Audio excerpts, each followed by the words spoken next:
Okay, so verse 25. And the king left off speaking, and Terah answered the king, saying, like unto this, as the king spoke to his servant. Terah know the fear, because I beseech thee, my lord and king, what is this which thou darest say unto me, saying, give thy son that we may slay him, and I will give thee silver and gold for his value. What shall I do with silver and gold after the death of my son, who shall inherit me? Surely then at my death, the silver and gold will return to my king who gave it. That's true. That's actually true. Terah is actually speaking in wisdom here. And when the king heard the words of Terah and the parable which he brought concerning the king, it grieved him greatly, and he was angry at this thing, and his anger burned within him. And also, once you've done that to a human being, especially to someone that is proud, if you're not careful, you will get waterhood. Yeah. You can do that strategy with someone that fears God. But when it comes to someone that doesn't fear God, that easily gets angry, doesn't know how to control their anger, it might backfire. So you have to play with wisdom.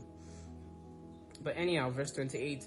And Terah saw that the anger of the king was kindled against him, and he answered the king, saying, all that I have is in the king's power. Whatever the king desireth to do to his servant, that let him do. Yea, even my son, he is in the king's power, without value in exchange, he and his two brothers that are older than he. And the king said to Terah, no, but I will purchase thy younger son for a price. And Terah answered the king, saying, I beseech thee, my lord and king, to let thy servant speak a word before thee, and let the king hear the word of his servant. And Terah said, let my king give me 3 days' time, till I consider this matter within myself, and consult within my family concerning the words of my king. And he pressed the king greatly to agree to this. Verse 31. And the king hearkened to Terah, and he did so, and he gave him 3 days' time. And Terah went out from the king's presence, and he came home to his family, and spoke to them all the words of the king, and the people were greatly afraid. Even these 3 days, I hope you know that God's plans are working through everything. And it was in the 3rd day that the king sent to Terah, because easily the king could not have accepted the 3 days. And it was in the 3rd day that the king sent to Terah, saying, send me thy son for a price, as I spoke to thee.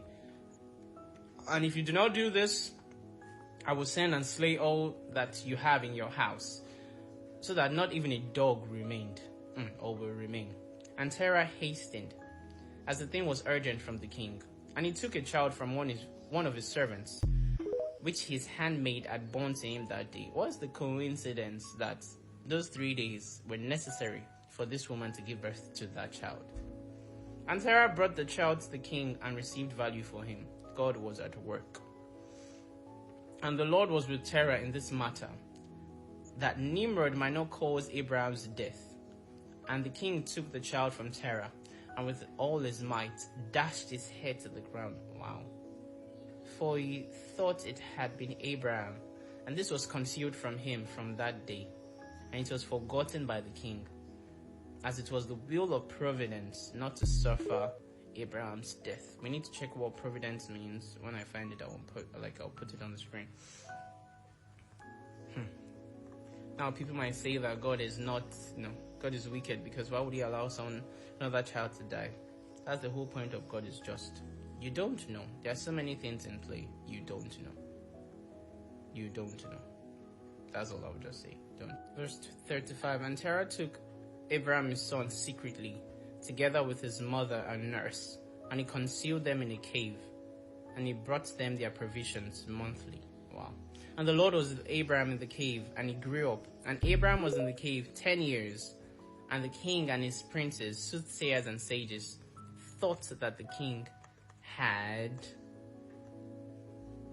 killed him, I guess, because it didn't continue. From where I'm seeing here,